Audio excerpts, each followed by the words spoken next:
E aí, Maurão, como que tá essa carne aí, Maurão? Tá boa? Tá da hora, tá da hora.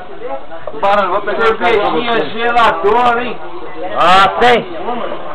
Barone até tá lambendo o bico aí, Barone. Tá na caipirinha, Barão. Barone tá meio gaysão isso aí, Barone. Não. E nenhum açúcar, né? Que você não adotou nenhum café. Não, açúcar eu não peguei. Não, eu fui pra beber isso pra me matar. Ei, Rony Chorão. 5 megapixels no celular. Pegou também? Vai poder Tu que és o glorioso, visto somato com amor e emoção. Venha pra cima dele, cantor. Meia dúzia de cara sabe essa música. Aí quando tu canta, a meia dúzia de cara fica... Aí para. Ó, você é argentino, fica quieto. Tá fora, é o cantor. O Santos é o vice-campeão. Mostrar a carne do Maurão aqui, que Maurão, mano, olha. Tá na hora agora. Nossa, Maurão, você tá igual o Gaúcho, cortando isso aí, né?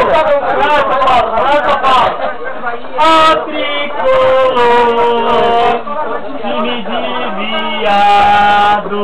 Fora aquele monte de coelhinho que vai pra frente e pra trás, né?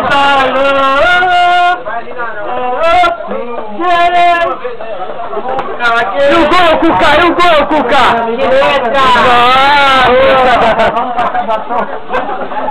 Vamos, São Paulo! Vamos, São Paulo! Vamos passar o batom!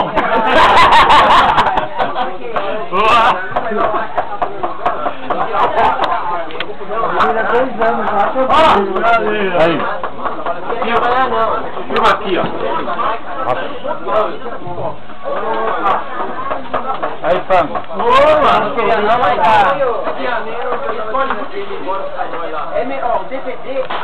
Ô, mineiro, já tá arrumado pra ir embora? O cara tá preocupado com você. Ai, esse mineiro, se o sorvete da noite ele ainda vai lá mexer nessa porta de sorvete. Vamos lá, mano.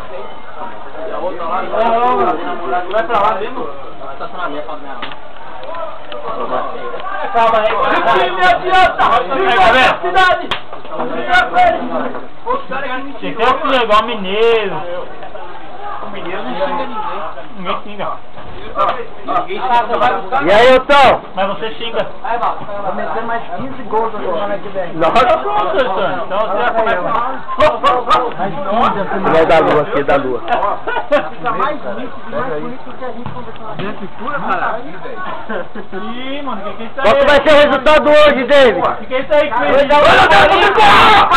Caralho, Falando que a gente é mais bonito. Vou pagar uma Rony é mais bonito. Ah, é, ó! Ó! O David falou que vai pagar a caixa domingo. Vou pagar a caixa. Aí, ó.